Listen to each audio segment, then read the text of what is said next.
창세기 39장 7절로 13절 말씀 저희 한 절씩 읽으시고 마지막 절은 함께 읽도록 하겠습니다. 그 후에 그의 주인의 아내가 요셉에게 눈짓하다가 동침하기를 청하니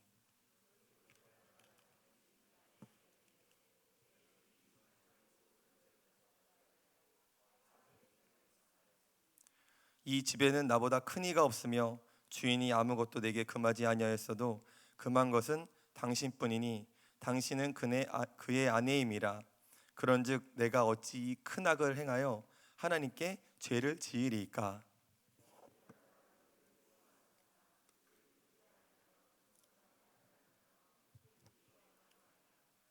그러할 때 요셉이 그의 일을 하러 그 집에 들어갔더니 그 집사람들은 하나도 거기에 없었더라.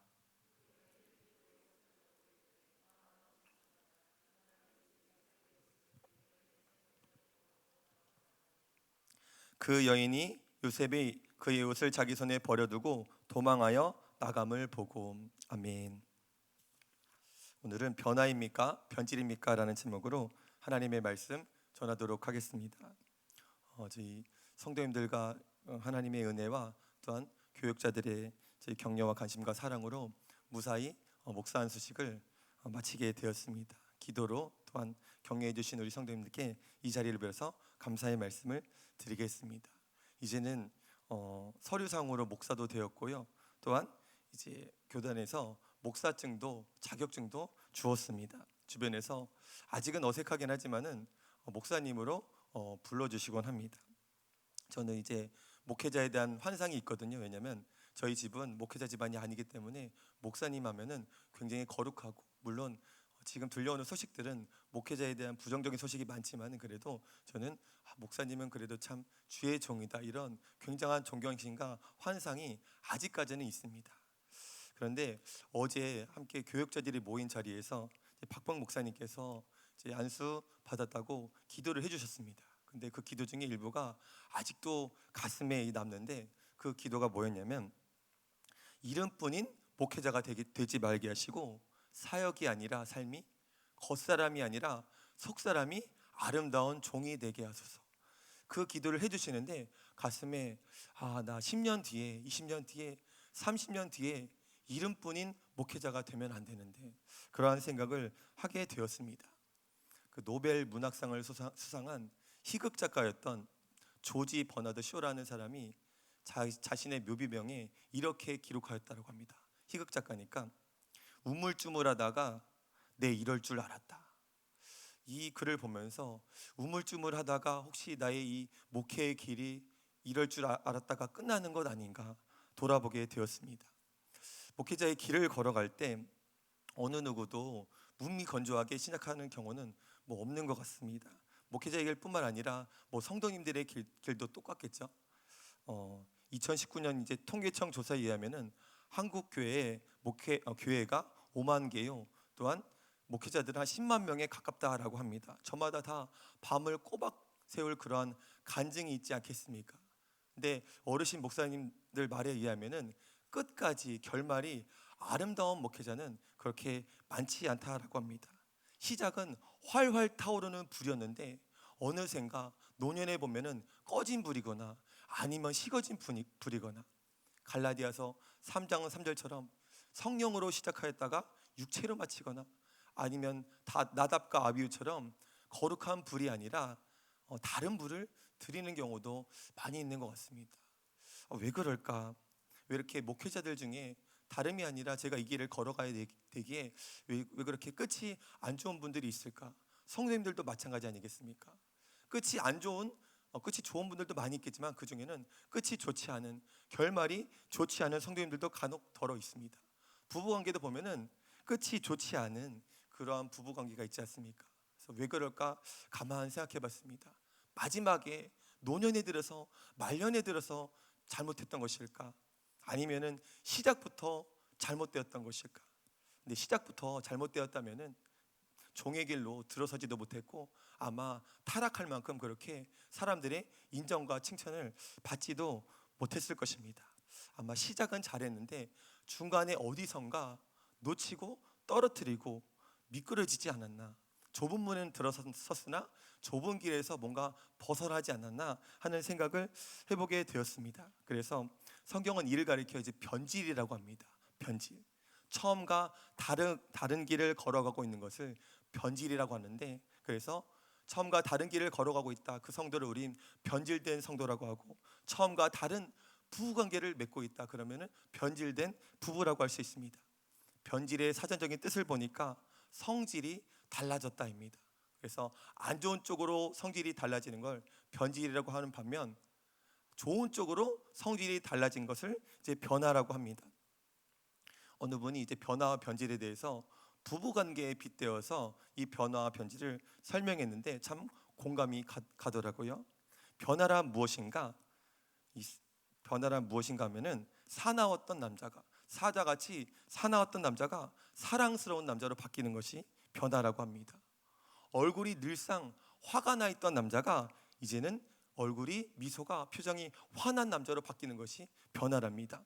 늘상 어이구 답답해 속 터졌던 그러한 남자가 이제는 답을 하는 그러한 남자로 바뀌는 것이 남자랍니다. 일평생도록 빚만지고 대출만 받았던 남자가 이제는 빛을 발하는 남자로 바뀌는 것이 변화랍니다. 반면에 변질은 무엇이냐? 아까 남자 예를 들었으니 이제 여자로 바꿔보죠. 아까 여성 성도님들이 고개를 끄덕이시더라고요. 근데 이제 여자로 바꿔보겠습니다. 변질은 반대인데요. 여유 있는 여자가 이제 변질되면 여우 같은 여자가 된답니다. 미소가 환한 여자 되면 이제 표정이 환한 여자가 되면은 변질된 것이랍니다.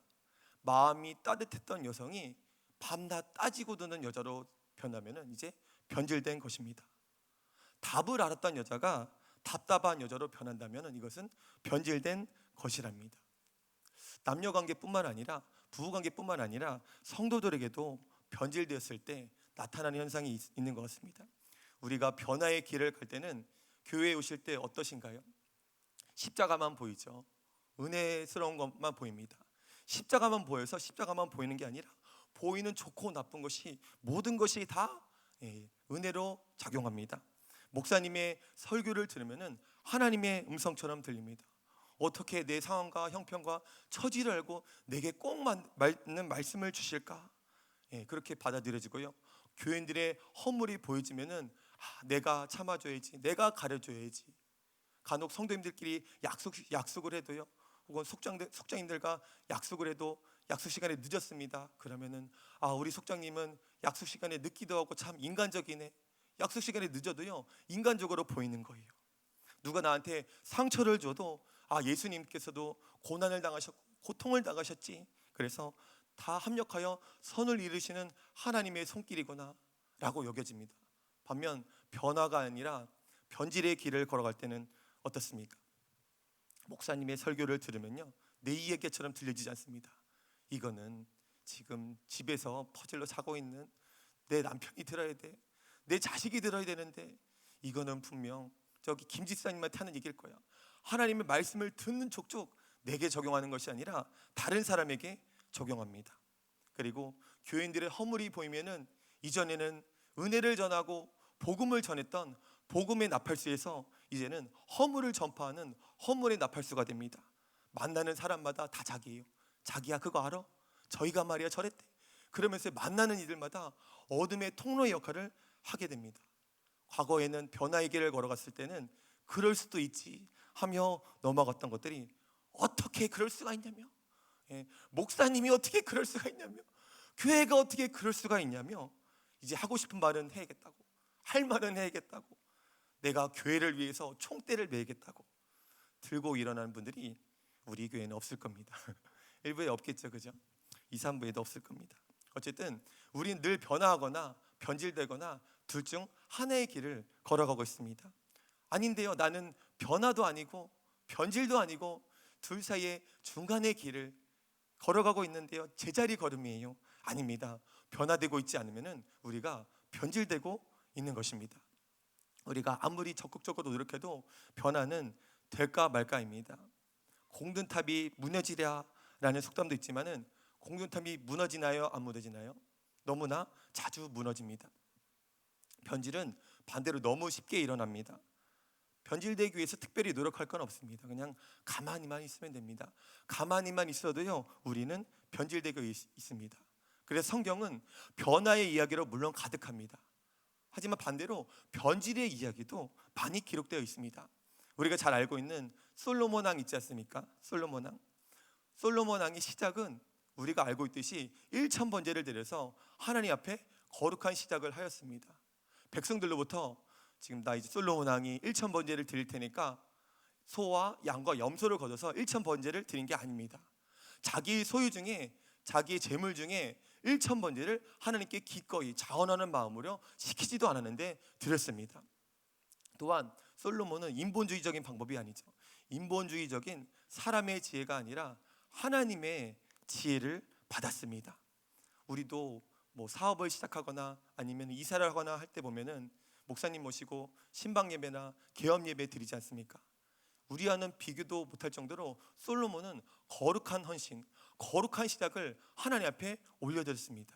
그는 잘못된 시작을 걷지 않았습니다. 근데 중간에 어디에선가 분명 변질의 길을, 미끄러지는 길을 걸어갔습니다. 또한 우리 잘 알고 있는 예수님의 제자 가룟 유다 있지 않습니까? 우리는 가룟 유다를 무시할 수 있습니다. 어떻게 저럴 수가 있어? 근데 가룟 유다 놀라운 인물입니다. 다른 예수님의 11 제자는 병도 고치고 귀신도 쫓아내고 예수님의 가르치시는 그 사역 현장에 함께 있었고, 가룟 유다는 그거 안 하고 재정만 맡은 게 아닙니다. 다른 11 제자하고 똑같이 가룟 유다도 병도 고쳤습니다. 귀신도 쫓았습니다. 그리고 또한 더불어서 게다가 재정일도 맡아왔습니다. 돈깨도 맡았습니다.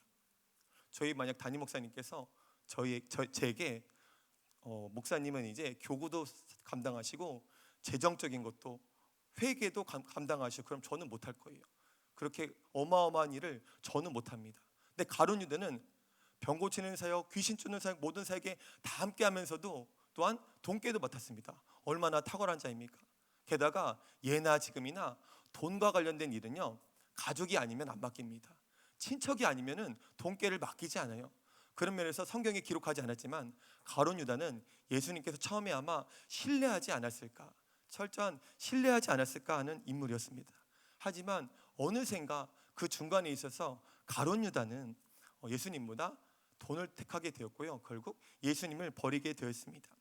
무엇이 이 솔로몬과 같은 가룟 유다 같은 사람을 타락시키고 변절시키게 만들까요? 뭐 큰 어떤 재물의 유혹, 교만한 마음, 또한 음란한 마음일 수도 있지만은, 이런 죄의 목욕은 다양하지만은 한 가지는 동일한 것 같습니다. 그건 다름이 아니라 바로 큰 것이 아니라 작은 것을 통해서 어둠의 영은, 사단은, 마귀는 우리에게 다가온다라는 것입니다. 사소한 것을 통해서, 이 활짝 열려진 대문이 아니라 사소한 틈을 통해서, 활짝 열린 창문이 아니라 그 모기장 틈에 있는 구멍을 통해서 우리에게 다가온다는 것입니다. 만약 우리가 다윗과 같은 간음죄를 지었다면 우리는 변질되지 않고 하나님 앞에 회개하고 돌이킬 것입니다. 사도 바울처럼 우리가 적극적으로 교회를 핍박했다면 뒤에서 수군거리지 않고요, 팔짱거리고 냉소적인 자세가 아니라 차라리 사도 바울처럼 교회를 핍박했다면 차라리 빨리 깨지고 주님을 만났을 것입니다. 근데 우리는 대부분 작은 것 때문에 변질되지 않습니까? 그래서 고린도전서 5장 6절에도 보시면은 너희의 자랑하는 것이 옳지 아니하도다. 적은 누룩이 온 덩어리에 퍼지는 것을 알지 못하느냐. 이 고린도전서 5장 6절에 놀라운 영적인 원리가 담겨져 있습니다. 바로 작은 것은 작은 것으로 남아 있는 게 아니라 작은 것이 큰 것으로 바뀐다라는 것입니다. 오늘 아침에 오실 때 식사하셨나요? 우유 한 잔 보통 먹고 오시지 않습니까? 그럼 우유를 마실 때 유통기한이 많이 남았으면 괜찮지만은 조금 남고 혹은 유통기한이 지났다 그러면 그런 우유를 먹으면요, 맛이 조금 이상합니다. 맛이 조금 이상하면 조금 이상한 걸까요? 많이 이상한 걸까요? 많이 이상한 거죠. 음식점에 갔습니다. 음식점에 그 식당의 음식이 별로 맛이 없어요. 그럼 누가 물어보지 않습니까? 음식 어땠어? 그러면은 좀 그래. 이렇게 대답하지 않습니까? 좀 그래 하면 좀 그런 겁니까? 많이 그런 겁니까? 예, 많이 그런 거예요. 함께 사역하는 제이 목사님 있거든요. 제이 목사님, 전을녀 목사님이죠. 이분이 체육과 나오셨거든요. 근데 이제 운동을 잘하시니까 축구를 잘한다고 들어서 목사님께 여쭤봅니다. 목사님 축구 잘하세요? 그러면은 뭐라고 대답하실까요? 조금 잘해. 근데 진짜 잘했어요. 예전에 어렸을 때 축구 선수로 스카우트도 받고 그랬답니다. 남자들이 직장 생활할 때 보면은 혹은 취업할 때 면접 볼 때 보면은 뭐 경력을 물어보거나 뭐 자격증을 물어보거나 뭐 성적을 물어보거나 그러기도 하지만은 꼭 이상하게 물어보는 게 있어요. 뭘 물어보냐면은 술 좀 하나요? 그런 거 물어봅니다. 술 좀 드세요? 저 같은 사람은 저 술 전혀 못 합니다라고 대답합니다. 근데 술 좀 많이 마시는 분들은 예, 저 술 잘 마십니다. 그러지 않고요. 뭐라고 대답할까요? 저 술 조금 합니다. 근데 조금 마시는 분들이 아니에요. 그분들은 술을 괴짝으로 드시는 분일 가능성이 있습니다. 조금 이상하면요, 조금 이상한 게 아니라니까요. 조금 이상하면 많이 이상한 거요. 작은 게 뭔가 잘못됐다면은 작은 게 잘못된 게 아니라 큰 게 잘못될 가능성이 우리에게 많습니다. 길게 서론을 얘기했는데 오늘 본 말씀은 요셉의 스토리입니다. 성경에 보면은 삶이 온전했던 인물들 보면 뭐 다니엘, 욥, 요셉과 같은 사람도 있지 않습니까? 이들에겐 도대체 어떤 놀라운 능력이 있었길래 하나님 앞에 흠이 없고 온전한 길을 걸어갔을까? 분명 이들에게도 타락의 순간이, 변질될 수 있는 그런 위기의 순간이 있었을 것입니다. 요셉의 내면에는 거룩하고 성결한 마음만 있고 이 변질의 DNA, 변질의 유전자는 없고 늘 좋은 것만 가지고 있었을까? 아니라고 생각합니다. 그래서 요셉도 분명 정욕과 죄악에 물든 마음이 우리랑 똑같은 성정을 가지고 있었기에 분명 죄악에 물든 마음이 있었을 텐데 어떻게 이겼을까? 그 변질될 수 있는 순간에 어떻게 요셉은 변화의 자리로 나아갈 수 있을까? 한번 오늘 본 말씀을 통해서 살펴보기를 원합니다. 저희 창세기 39장 7절 말씀 다 같이 한번 읽어보시겠습니다. 39장 7절입니다. 그 후에 그의 주인의 아내가 요셉에게 눈짓하다가 동침하기를 청하니. 아멘. 우리가 잘 알고 있듯이 보디발의 아내가 요셉에게 다가옵니다. 찾아옵니다. 그래서 어떻게 찾아옵니까? 처음부터요, 갑자기 요셉의 손을 덥석 붙잡고 동침하자라는 것이 아닙니다. 그렇게 마귀는요, 무대뽀로 우리에게 다가오지 않습니다. 처음부터 과격하게 다가오지 않습니다. 보디발의 아내가 어떻게 다가오냐면 7절에 요셉에게 눈짓하다가 동침하기를 청하니. 처음의 시작은 눈짓이었습니다. 이 정말 사소한 작은 눈짓으로부터 시작되었습니다. 요셉은 이때 이것을 용납하지 않았죠. 세상도 우리에게 얼마나 자주 눈짓합니까? 재정적으로요, 재물로, 돈으로 눈짓합니다. 또한 쾌락으로 눈짓합니다. 또한 우리에게 익숙함으로, 편안함으로 눈짓합니다. 이 목사님 말도 마세요. 돈이 우리에게 눈길 한번 안 주던데요. 재물이 우리에게 눈짓 한번 안다는데요. 여자들이 내게 눈짓 한번 안 주던데요. 그거 복된 겁니다. 그거 축복된 겁니다. 늘 마귀는 우리에게 낙심으로 눈짓하고요, 또한 절망으로 우리를 무너뜨리고 변질시키려고 늘 눈짓과 눈길을 줍니다. 목포에 보면 사랑의 교회라는 큰 교회가 있습니다. 이 교회를 담임하시는 백동조 목사님의 이야기인데, 이분의 어머니가 참 기도의 사람이었습니다. 원래 예수님 믿는 분은 아니었는데 워낙 가난하고 고통스럽다 보니까 교회당에 나가서 전도를 받아서 교회당에 나갔는데 하나님께서 불과 같은 은혜를 주셔가지고 교회당에 나간 그날부터, 이제 다음 날부터 나는 기도의 사람으로 살아야겠다, 이 어머니가 결심하신 거예요. 집에서부터 예배당까지 무려 8km인데 새벽마다 밤마다 늘 쉬지 않고 예배당에 가서 기도하셨답니다. 근데 이분의 이제 아드님이 이제 어렸을 적에 이해가 안 가는 게 뭐였냐면, 우리 엄마는 늘 새벽마다 저녁마다 기도하는데 본인의 집은 본인이 중학교 다닐 때 학비도 없는 거예요. 다른 집은 새벽 기도도 안 하고 기도도 안 하는 다른 집사님 댁에 가서 본인의 어머니가 돈을 꼬으시는 모습을 보고, 하나님 왜 기도하는데 우리 엄마한테 아무것도 안 주세요. 심지어는 이분이 중학교 시절에 너무나 몸이 아파서 중학교를 그만뒀답니다. 하나님께서 어머니께서 늘 나를 위해서 기도해 주시는데, 기도 안 하는 집의 자녀는 건강하게 학교만 잘 다니고 왜 나는 몸이 아파서 학교를 못 다니나, 이렇게 원망과 푸념을 했답니다. 그런데 그런 어느 날 이 아들뿐만 아니라 어머님도 갑자기 교회에 기도하러 가시지 않고 교회에 안 가시더랍니다. 그래서 아들이 어머니 왜 기도하러 교회에 안 가십니까? 여쭤봤더니 응, 이제는 집에서 기도하기로 했어. 그러면서 힘없이 안방에 들어가서 통곡하며 이렇게 기도하시더라는 겁니다. 하나님, 아무개 집사가 기도해도 별것 없다고 합니다. 내가 봐도 그렇습니다. 내가 봐도 하나님 그렇습니다. 누가 나를 보고 기도하겠습니까? 이렇게 기도하며 펑펑 우셨답니다. 아마 교인들이 뒤에서 저 집사님 기도해도 되는 일 없어.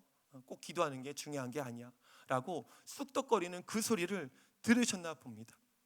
그래서 이분이 낙심하셔가지고 이제 집안에서 이제 기도하시던 거예요. 근데 일주일이 지나자 다시금 기도하러 교회에 가시더랍니다. 어머니 왜 다시 교회 가요?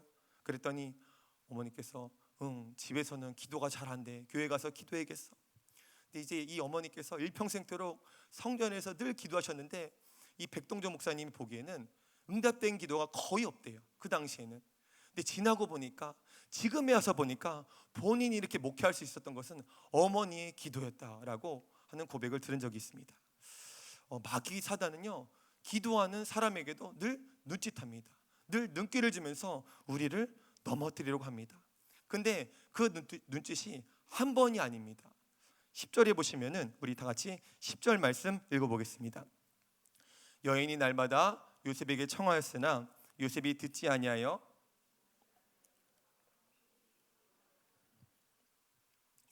날마다 여인이 청하고 유혹해 옵니다. 근데 점점 마귀의 유혹은 강도가 세집니다. 갑자기 보디발의 아내가 요셉의 손을 탁 붙잡습니다. 아줌마들이 힘이 얼마나 세요? 탁 붙잡고요 놓아주지 않으면은 아주머니의 손아귀에서 벗어날 자가 없어요. 하나님의 손이 그 요셉을 붙잡은 게 아니라 이 여인의 손이, 아내의 손이, 보디발의 아내의 손이 요셉을 붙잡았습니다. 그때 하나님께서 갑자기 보디발의 아내에게 전기 충격으로 그 손을 콱 놓게 해주시면 얼마나 감사할까요? 하나님의 능력이 요셉의 다른 손에 임하여가지고 요셉을 붙잡아 가시면 얼마나 좋을까요? 근데 이때 하나님의 손은 침묵하고 있습니다. 그래서 요셉은 하는 수 없이 자기 옷을 버려두고 도망갑니다. 저희 창세기 12장 12절 13절 읽어보겠습니다. 그 여인이 그의 옷을 잡고 이르되 나와 동침하자. 그러나 요셉이 자기 옷을 그 여인의 손에 버려두고 밖으로 나가매 그 여인이 요셉이 그의 옷을 자기 손에 버려두고 도망하여 나감을 보고. 요셉은 이 변질의 위기에서, 변질의 순간에서 변질되지 않고요 변화의 자리로 나아갔습니다. 어떻게 했죠? 간단합니다. 도망친 것입니다. 도망치면 됩니다. 계속해서 거절해도 달려들면요 도망치면 됩니다. 성경에 도망자로 도망치며 살았던 인물들 많이 있지 않습니까? 다윗 왕은 사울을 피하며 광야를 떠돌았습니다. 광야로 도망쳤습니다. 여기에 보시는 요셉도 여기 보디발의 아내를 피해서 도망치죠. 반면에 요나 같은 사람은 하나님의 낯을 피하여서 하나님께서 너 니느웨로 가라라고 하셨는데 다시스로 갑니다. 이러보건대 우리 인생은 늘 도망치는 인생입니다. 단지 하나님으로부터 도망치느냐 세상으로부터 도망치느냐 이 두 가지 길 사이에 놓여 있는 것입니다. 제가 20대 때 제가 이제 신학대원 가기 전에 다른 일반 대학원에 다녔습니다. 실험실에서 이제 대학원에 사는 일이 뭐냐면은 공부하고 연구하고 실험을 해서 이제 논문을 쓰는 겁니다. 지도 교수님의 이름으로 논문을 쓰는 건데 저희 교수님께서 가끔은 여름과 겨울에는 수고했다 이제 하시면서 저희를 워크숍을 보내주셨습니다. 워크숍이 어디 워크숍 가서 이제 회의하고 실험에 관한 이 논문에 관련된 토의를 하는 게 아니라 그냥 가서 놀고 먹고 마시는 겁니다. 그래서 어느 겨울철에 한번 이 부산으로 놀러 갔는데 낮에는 근처 부산 지역을 이제 다니다가 밤이 되면 뭐 하는 거 뻔하지 않습니까? 1차로 고깃집 가고요, 2차로 호프집 가고요, 3차 어디 가시나요? 네. 나이트 클럽이요, 그렇죠? 나이트 클럽. 근데 제가 그때 신앙적으로 뜨거웠어요. 도저히 나이트 클럽 못 가겠는 거예요. 그래서 저희 연구실 선배들한테, 대학원 선배한테 형 저 코프집까지는 그래도 여기 가만히 앉아서 그냥 콜라 마시고 있었는데 나이트 클럽은 도저히 못 가겠어요. 왜 못 가? 나 교회 다니거든요. 근데 서로 쑥덕거리더니 야 그러면은 너 가만히만 있어.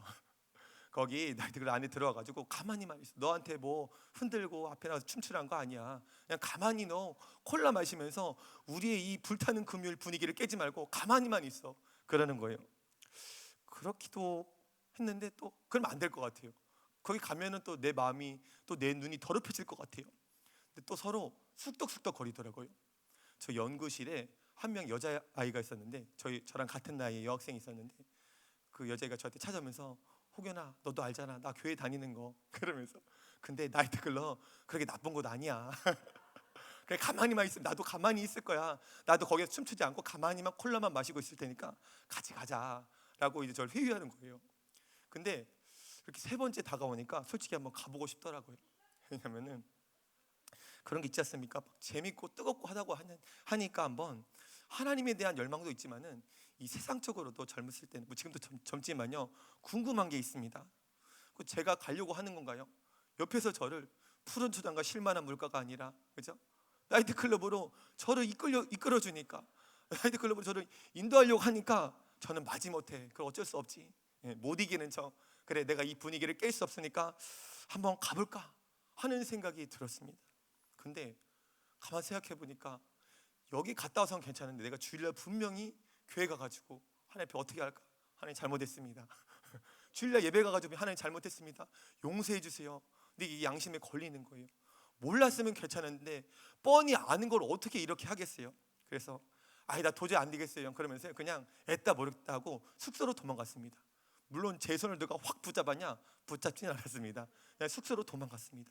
물론 그들은 이제 거기 가서 신나게 하룻밤을 보냈죠. 다음날 아침이 돼 보니까 좀 어색하긴 하더라고요. 혼자 이제 저는 숙소에서 잠만 잤으니까 저희 연구실 사람들이 저를 예전부터 이상하게 생각했지만 더 이상하게 생각했을 겁니다. 그래도 제 마음과 양심은 하늘을 날아다니는 것 같았습니다. 찬송가 336장 환난과 핍박 중에도 이 찬송가 보면은 2절 가사에 이런 가사가 있거든요. 옥중에 매인 성도나 양심은 자유 얻었네. 예, 사람들이 뭐 무시하고 그래도 쟤는 꺼다놓은 보리자루다 뭐 그렇게 여겨도요 제 양심은 하나님 앞에서 자유로운 거예요. 그래서 그때 제가 우리가 죄악의 길로부터 도망치는 것이 바로 하나님의 선하신 손길이구나 깨달았습니다. 성도님들 어떤 환경과 상황과 형편에 있는지 저는 알지 못하지만은 죄악으로부터 도망치시길 예수님의 이름으로 축원합니다. 도망치면 우리가 이익을 볼까요? 손해를 볼까요? 손해 봅니다. 여러분 손해 봐요. 아까운 게 맞습니다. 요셉이 도망치는 결과 요셉은 가정 총무의 자리에서 쫓겨났습니다. 요셉이 입고 있던 옷을 벗어야만 했습니다. 우리가 누리고 있는 안정적인 자리가 있습니다. 안정적인 옷이 있어요. 우리가 도망치면 그걸 빼앗겨야 됩니다. 그것이 사라지고 없어질 수 있습니다. 그럼에도 불구하고 우리 도망쳐야 됩니다. 지금은 세례받기가 어렵지 않지만요 과거에는 세례받기가 쉽지 않았습니다.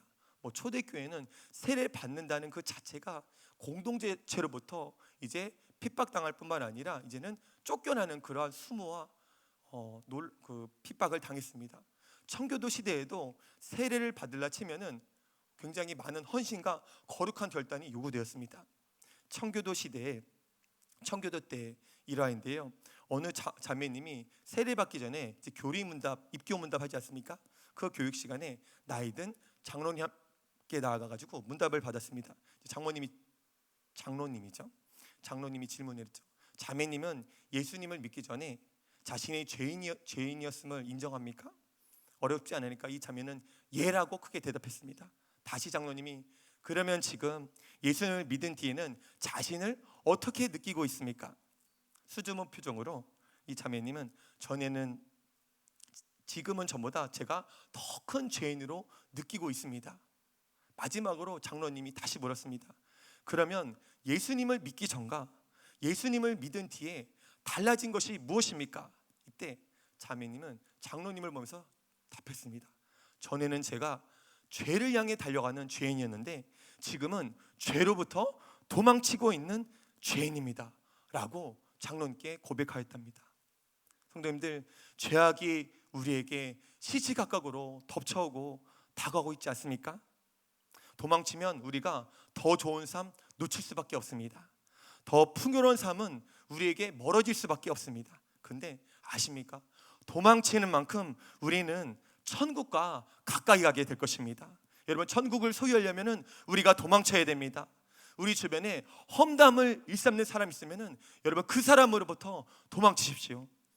우리를 기도 못하게 만들고 예배의 자리에서 우리를 멀어지게 만드는 그 사람이 있다면 도망치시기를 예수님의 이름으로 간절히 축원합니다. 우리를 멸망길로 끌고 가는 그 사람이 있다면 그 손을 뿌리치고 우리는 담대하게 도망가야 하는 것입니다. 사랑하는 여러분, 세상의 손길이 우리에게 자극적으로 또한 적극적으로 다가옵니다. 앞서 말씀드렸던 것처럼 하나님의 손길은 우리에게 느껴지지 않고 세상의 손길만이 우리에게 점점 가까이 다가오는 것 같은 것이 문제입니다. 또한 더더군다나 문제는 하나님의 소리는 안 들리는데 세상의 소리는 가만히 있어도 우리에게 너무나 잘 들리지 않습니까? 옆 사람들이 다가와서, 주변에 있는 가족들이 다가와서 하나님의 놀라운 은혜의 소식을 들려주기보다 지금 세상에서 이런 일이 일어나고 있대, 그 소리는 귀를 닫고 있어도 우리에게 밝히 들립니다. 마치 세상의 소리는 확성기를 들고 우리 영혼에 지금 외치고 있지 않습니까? 더더군다나 문제는 그 세상의 유혹을 우리 마음속으로도 사모고 있는 그것이 문제입니다. 세상의 방식을 거절하고요, 그 보디발의 아내의 그 손길을 거절하면, 담대히 뿌리치면은 문제가 안 되는데, 우리 마음 안에도 그러한 육신의 소욕이, 육신의 정욕이 우리 안에 씨앗처럼 남아있다는 것이 우리에게 절망인 것입니다. 그래서 우리가 주님을 의지해야 되는 것입니다. 그러기에 우리가 날마다 우리를 십자가에 못 박고, 하나님, 내가 세상으로부터 도망쳐서 하나님께로 나아갈 수 있게 해 주시옵소서. 그러기에 우리가 성령님을 붙잡아야 되는 것입니다. 여기 계신 모든 분들께 이 세상으로부터 도망쳐서 하나님께 나아가시는 은혜의 축복이 가득하시기를 예수님의 이름으로 축복합니다. 저희 다 같이 내게로부터 눈을 들어 찬양 드리시면서 하나님 앞에 나아가시겠습니다. 세상으로 향했던 우리의 마음과 붙잡혀 있었던 영혼이 하나님께 담대하게 나아가기를 원합니다. 내게로부터 눈을 들어, 내게로부터 눈을 들어 주를 보기 시작할 때 주의 일을 보겠네.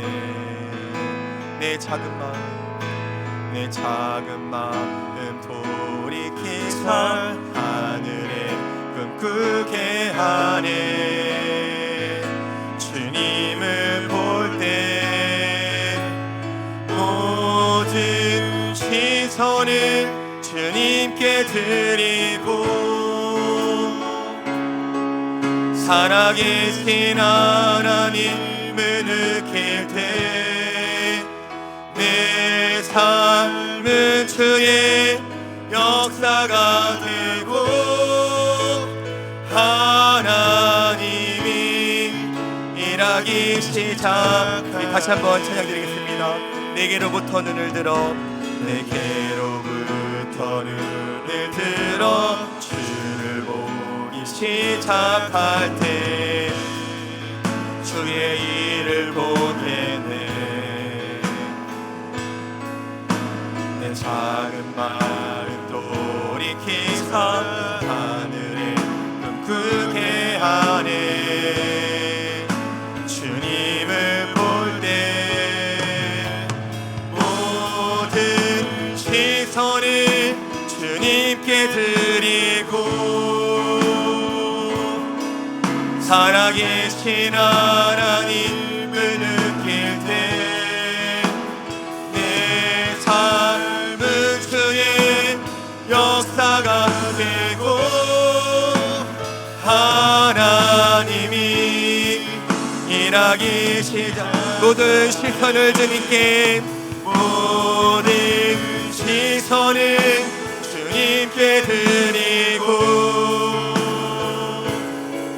살아계신 하나님을 느낄 때 내 삶은 주의 역사가 되고 하나님이 일하기 시작한, 우리 같이 기도하겠습니다. 사랑하는 성도 여러분, 우리 인생은 변화 아니면 변질이 두 가지 갈림길에 서 있습니다. 우리의 이 중립지대 가운데서 하나님, 우리는 성장 아니면 추락이요, 승리 아니면 패배할 수밖에 없습니다. 우리가 지금 변질되어 가고 있지 않습니까? 예배드리는 태도가 변질되어 가고 있고, 아내를 대하는 마음, 남편을 대하는 마음, 심지어 하나님을 향하는 마음이 변질되어 가고 있지 않습니까? 하나님, 우리가 변질이 아니라 변화받기를 원합니다. 이 세대를 본받지 않고 마음을 새롭게 함으로 거룩한 길을 걸어가기를 원하옵나이다. 우리가 주님의 이름 한번 부르고 다같이 정성으로 기도드리겠습니다. 주여 하나님, 주님, 우리가 거룩한 변화의 길로 걸어가기를 원합니다. 우리의 마음이 용서치는 세상을 향한 정욕과 유혹 앞에서 하나님 넘어갈 수밖에 없습니다. 도망치고 도망가야 되는 것을 알고 있으므로 세상을 사모하고 세상의 소리 앞에 붙잡혀 있는 우리의 신앙과 영혼과 가정을 하나님 주님 붙잡아 주시옵소서. 예배드리는 태도가 예전만 못합니다. 하나님, 기도할 때 우리의 심령이 식어지고 냉랭해져 있습니다. 하나님, 이 세대를 본받지 말고 마음을 새롭게 함으로 변화를 받아서 하나님, 주가 기뻐하시는 거룩한 산들물이 될 수 있게 하여 주시옵소서. 하늘문을 열어주실 때 우리 딱딱하게 굳어버리고 완악같은 심령을 깨뜨려 주시사 하나님, 뿌리버리 하늘 같은 세상의 유혹 앞에서 하나님, 우리가 누리고 있는 유익과 만족과 안정의 자리를 박차고 하나님과 거룩한 하나님께 올라갈 수 있도록 하나님, 주님 우리를 이끌고 인도하여 주시옵소서. 주님을 의지합니다. 주님을 신뢰합니다. 하나님, 세상의 손길과 유혹 앞에서 너무나도 무력한 우리입니다. 하나님을 사랑한다면서 세상의 유혹을 덥석 물고 싶은 소욕이 동시에 우리에게 있습니다. 세상의 눈질 앞에서 우리가 거절하고 도망쳐야 되는데 우리의 습관과 의지와 감정은들 세상과 짝하고 있습니다. 하나님, 정욕을 불러일으키는 그 장소로부터 도망칠 수 있는 용기를 주시옵소서. 어둠의 길로 향하게 만드는 그 사람으로부터 우리가 도망가게 하여 주시옵소서. 하나님이 미워하시는 것들로부터 우리의 눈이 돌이키사 하나님을 향해 걸어갈 수 있게 하여 주옵소서. 이 세대를 본받지 말고 오직 마음을 새롭게 함으로 하나님, 오늘 이 시간에 거듭나기를 원합니다. 새로워지기를 원합니다. 변질된 우리의 생각이 하나님의 말씀과 일치할 수 있게 하옵시고, 변질된 우리의 첫사랑이 순결한 사랑이 될 수 있게 하여 주시옵소서. 이제는 우리 주 예수 그리스도의 은혜와 하나님 아버지의 극진하신 사랑과 성령님의 감화 감동 역사 충만하심이 변질되지 않고 변화받기를 갈망하는 모든 자들에게 이제부터 영원까지 함께 하시기를 간절히 축원하옵나이다. 아멘.